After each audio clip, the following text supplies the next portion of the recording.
From 12 News, this is Newsmakers.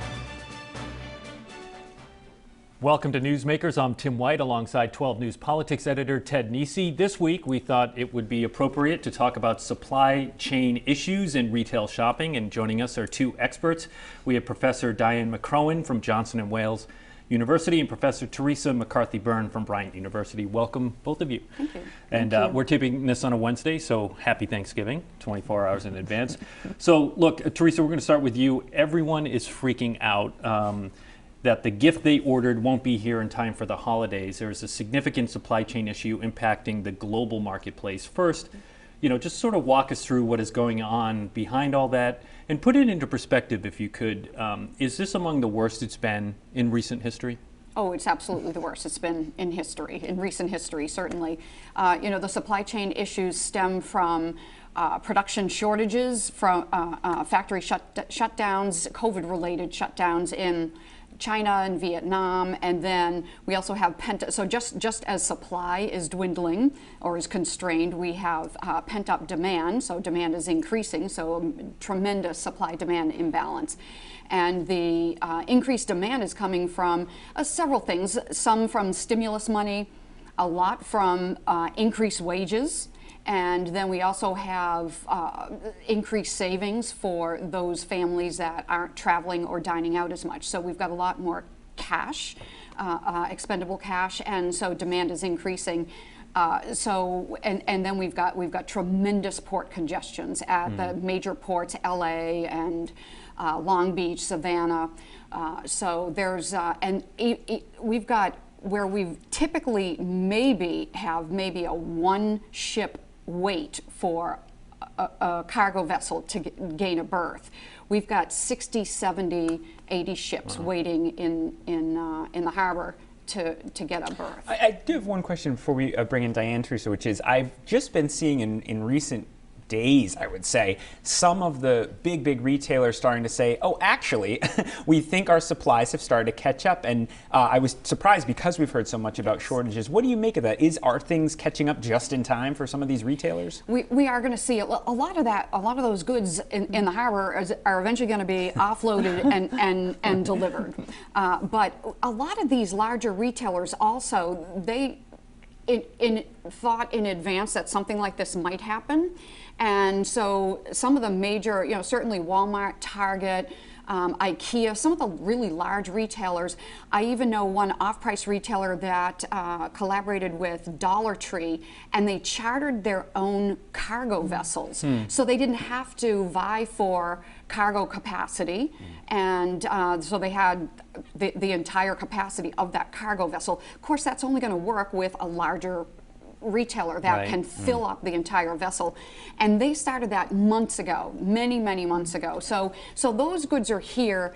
The smaller retailers like Lululemon and maybe the Gap are air freighting goods. Of course, it's all going to cost a lot more money. And when we get into a conversation later about inflation, that folds into it because the increase in getting products overseas is so expensive. Diane, Ted had me read a Wall Street Journal article that I found fascinating, that the pandemic, basically the thrust of the story was, the pandemic may have actually been good for some brick and mortar retailers by thinning out their inventory, so they didn't have to lean into discounting prices so much. Is that what you're seeing as well? We're definitely seeing that in the brick and mortar stores because they have less merchandise and it's been thinned out. They're selling at more of a profit and their gross margins are better for the brick and mortar stores. So it has helped our brick and mortar stores. What also has helped them is that we moved online for a lot of shopping last year. Why would that help them? Well, because this year we want to go back into the stores and we want to have the experience. So this year they're expecting about 65% more shoppers will actually be in brick and mortar stores.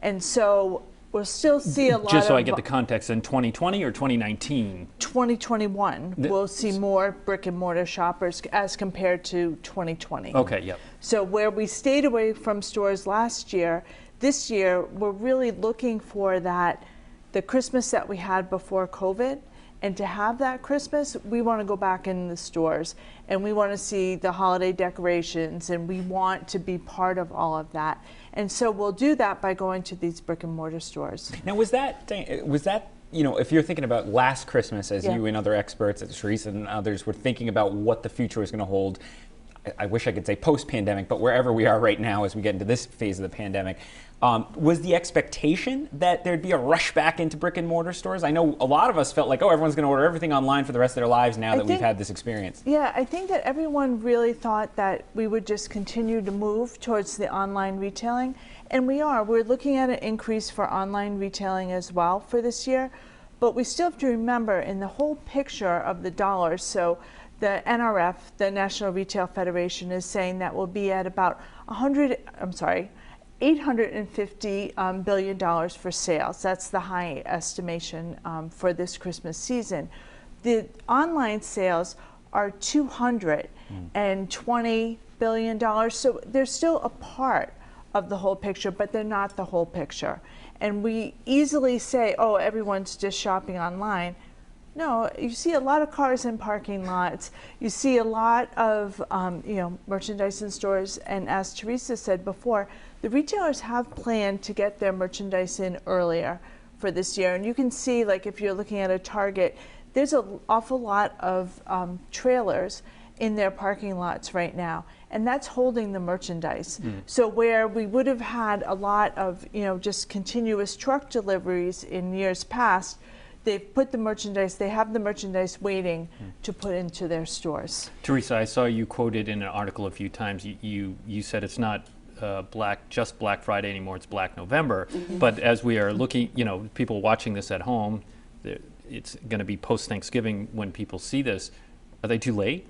No, I actually don't think so. I think part of the reason why retailers chose to front load their deliveries, well, they always arrive early. Yeah. But the reason why they decided to try to pull forward demand for the Black Friday or Black November. And in fact, some even started as early as October for they call it Black Friday previews. Part of the reason why is to de-densify the stores so we don't have such a surge in Black Friday weekend and December. But also there's a labor shortage, so it evens out demand a little bit. So it's pulling forward demand in throughout the month of November to lessen a little bit of that crunch in December.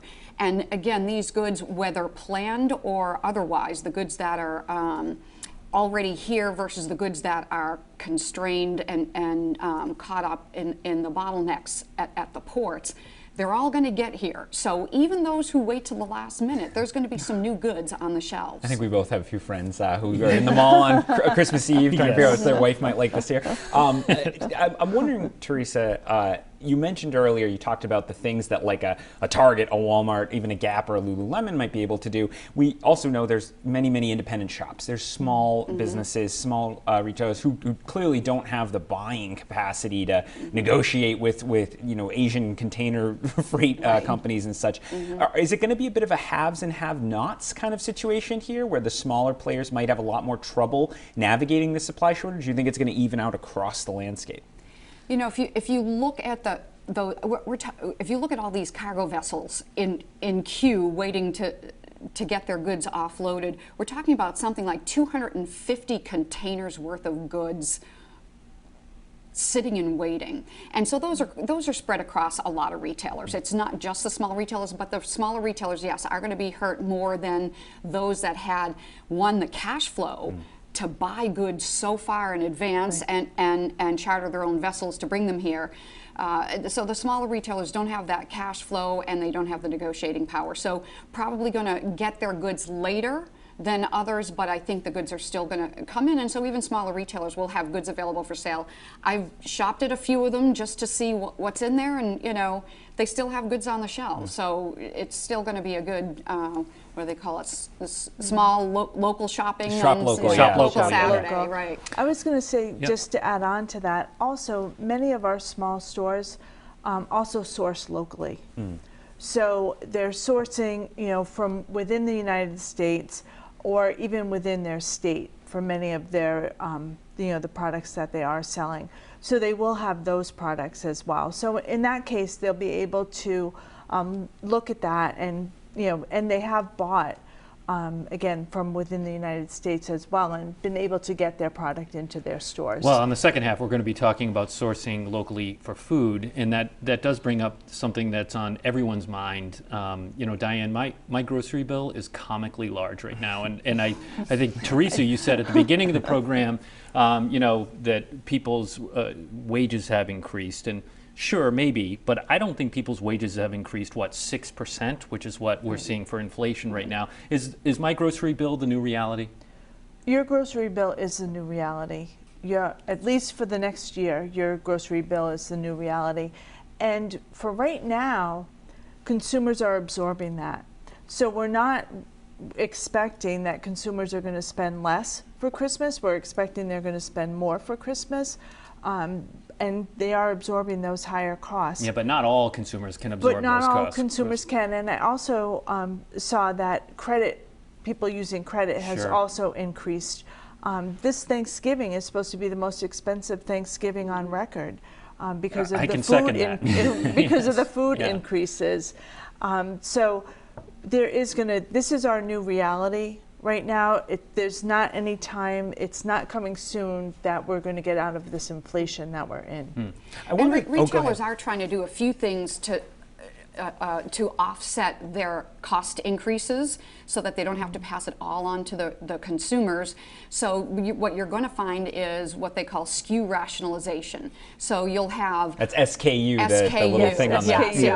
Yeah. I worked in retail. I remember. That little barcode, Yep. right. So you'll see a smaller assortment, a narrower assortment, because it's a lot less expensive to make more of the same product than fewer of a wider variety of products. And so you're going to see less assortment to keep the prices down. And so that's one way to cut the cost increases. You'll also see fewer services offered in retail. So you may not get gift wrapping. You may not get the free boxes that you used to get. And these are ways to keep their margins in check so they don't have to pass everything on to the consumer. Well, to your point, Teresa, I mean, you touched on it earlier. We're talking about the goods shortage a lot, but the worker shortage, my goodness. Across the economy, yes, but we know retail, a lot more entry level, there's a lot of churn in the retail labor force. How are companies, are they expecting this is going to be a lasting thing? I mean, you see, I don't think you go anywhere right now without a help wanted sign out. And $15 minimum wage, $16, $17 at some places, which good for workers, but it must be a management challenge for these retailers that are used to having a pretty full workforce on the floor at Christmas. Right.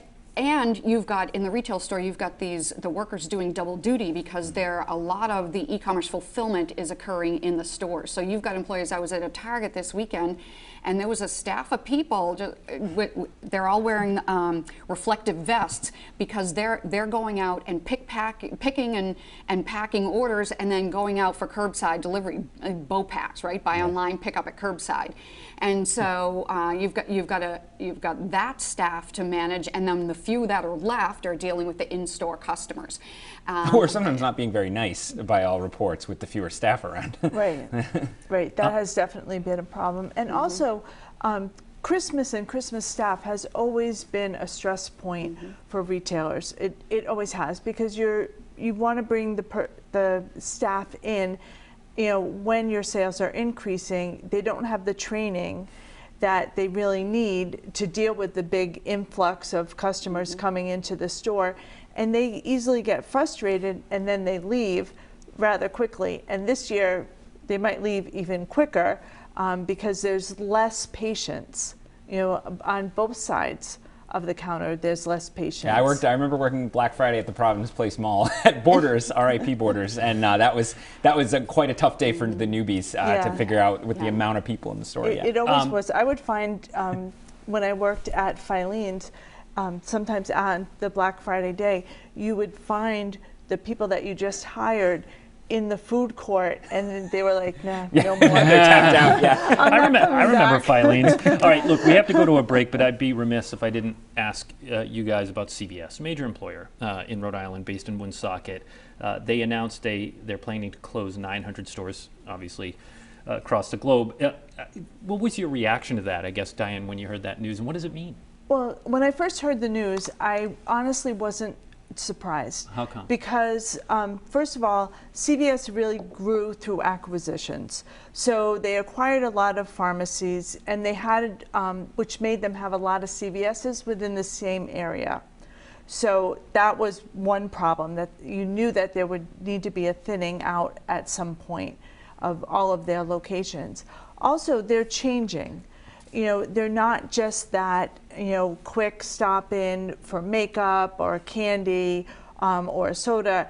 They are really moving towards health, right, and being that place where the customer can come in and not only get their prescriptions, but if they have like an earache or a sore throat or something, they can get that taken care of at CVS. So they're really going in a different direction as well. All right, Diane McCrohan, professor at Johnson & Wales University, and Teresa McCarthy Byrne, professor at Bryant University. Thank you so much for joining us. And I want to tell our viewers, if you're interested in this topic, we just sort of touched on it. Be sure to check out our 12 on 12 digital original that deals with the supply chain explained issue.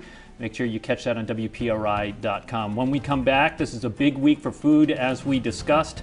But did you know there is a whole council in Rhode Island devoted to just food policy? We'll explain that coming up on Newsmakers.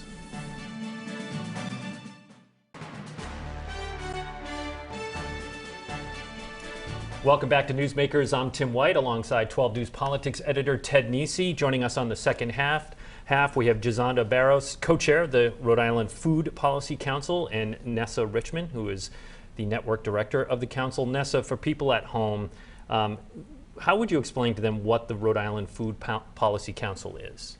Sure. The Rhode Island Food Policy Council is a network-based organization that brings people together to create a more just and resilient food system for the state. And when we talk about who's involved in the food system, it's everyone from farmers and fishermen to food processors and manufacturers, aggregators and distributors, our hospitality sector with restaurants, grocery stores, and even the folks who are managing food waste. So, Jazandra, when we think about, we talked a little bit on the first half of kind of looking locally at food production in Rhode Island. Is that growing? Is it decreasing? Or and in what sectors? What's the outlook for food production in Rhode Island? Yeah, I mean, we've always had a pretty strong food economy. You know, I think Rhode Island has always been known for a very long time as being like a really strong culinary destination. I don't think we're thought of as being a farming state, but we do have farms and they do produce, you know, a decent amount of food. We definitely want to increase that, and we're hoping as a part of our work on the Food Policy Council that will actually be something that happens. But we have fishers, we have a lot of people who make food products as well. And so, yeah, it's growing, and we're hoping that it will continue to grow and be strengthened. Nessa, I was looking at, in 2017, the state released a Rhode Island food strategy called Relish Rhode, cute name for the report. And one of the goals that really caught my eye, New England as a region, this was 2017, but I assume it's still the goal, wants to get to the point by the year 2060 where half of all food eaten in New England is produced in New England. How close are we to that right now, and kind of what steps need to happen regionally if that goal is to be achieved? Yes, that is a vision. So the vision of 50 by 60 is something that the region came together and developed several years ago with help from some folks at universities across the area, thinking about what can we produce here, how much can we produce here that we can really consume here. And it's hard to say how we're doing right now. I think that it's safe to say that we're probably in Rhode Island under 5% of the food that we eat being grown here in the state. But when you think about it on a regional level, we might be a little bit higher than that. So there's still a long way to go. And in terms of how to get there, well, we really have to do a lot of work in terms of understanding what our assets are, what our resources are, and then thinking about ourselves as a region. So Rhode Island is never going to be able to produce all of the land-based food that we eat here. But when you think about Vermont and the dairy, and you think about Maine and all the acreage there, there's a lot that we can do on the regional level. And of course, Rhode Island plays a really important part in that. especially our fisheries industry. We bring an enormous amount of seafood into our ports, and that's really a resource for the whole region when we think about developing a local and regional food system. With that industry in mind, how concerned are you about the fishing regulations that are often talked about at the federal level but can't be controlled at the local level? And then, of course, there's the expansion of offshore wind farms, which often make the fishing industry nervous. Yeah. I mean, fisheries is a highly regulated industry, and I would say that our fishermen are extremely adept at understanding and navigating all of the changes that happen, whether they're being made at the federal level, the regional level, or even the local level. So, I mean, everybody has to adapt and be responsive, but in terms of regulation here at the state level, I think the state has really done some great things during COVID to help our commercial fishermen. One of the most important things they did was to allow fishermen to sell directly to consumers. That hadn't been allowed previously, and that was a temporary regulatory change that was made during COVID, and now I understand it's a permanent regulatory change. Jazandra, you work for the Southside Community Land Trust in Providence. You're the community outreach coordinator, so you come from that perspective, but you're also the co-chair, so I'm sure you're talking to all people in different parts of the food sector. I'm curious, for people watching at home who maybe haven't thought hard about this before, what might surprise them about the food ecosystem in Rhode Island, or what have you learned from your work with the council about the diversity across the food ecosystem that you find interesting or maybe inspiring? Yeah, I think one of the things, I think Nessa kind of alluded to it a little bit, was just like how much seafood that we actually have, and but how little of it actually is eaten and consumed here in Rhode Island. I think it's something like 90% of the fish, the seafood that's caught in Rhode Island waters, most of it's exported. And so a lot of that is a resource, and I think that it's very underutilized, and some of the work that the council has done is trying to move that needle a little bit. A lot of the fish and seafood that people like to eat, calamari and shrimp and lobster, and we catch some of those things, but a lot of the local fish that most people are not really familiar with are some of the things that we'd like to be able to have people have access to. We should expand our palate, is what it sounds like. Absolutely. Yeah, you finally get your kids to eat some weird fish. Yeah, exactly. We also want to talk about, of course, food insecurity, especially being it's Thanksgiving week, and that's another thing that I know the Food Policy Council works on along with a lot of other organizations. I'm curious to either one, whoever wants to field the question, how serious is the food insecurity problem as we sit here right now? And what's the trajectory? Is it getting better there have been federal SNAP changes and there are other efforts, or are you seeing things get worse? Yeah. Well, we're fortunate to be sitting here the day after the Rhode Island Community Food Bank released its annual report. So we can say that in their 2020 report, they found that over a quarter of all Rhode Islanders were food insecure. In the report that they released yesterday, the number had gone down to 1 in 6, but that's still twice as high as it was before. And COVID. Concretely, for someone at home, what does it mean to be food insecure by the way they run the metric? It means that you're worried about having enough food to put on the table for your family on a weekly basis. So there are a lot of specific questions that the federal government asks, in its surveys, but really it boils down to making sure that, feeling confident and being able to have enough food on the table, enough calories to fulfill the needs of yourself and your family members. And what have you seen, Jazandra, working at the Southside Community Land Trust? Are you seeing just on the ground in the neighborhood an uptick in people with food insecurity? Has it seemed similar to how it's been throughout the pandemic? I mean, the stats are good. I think a part of food insecurity that isn't talked about, so yes, it is worrying about having enough food. I think the part that gets kind of left off of the table is just being able to make choices around food.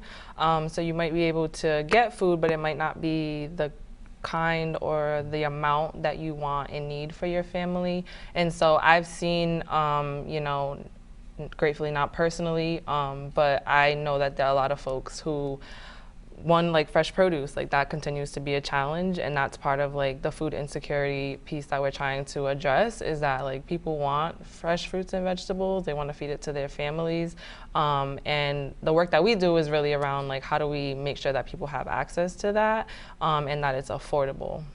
Nessa, we have about a minute left in the program here, and we were talking about retail on the first half, and it did make me wonder, if local food producers can penetrate the big stores locally, you think about buying a cucumber at Stop and Shop, and often, things are grown in Mexico, whatever. Are they penetrating, into the Stop and Shops and the other major markets in the area?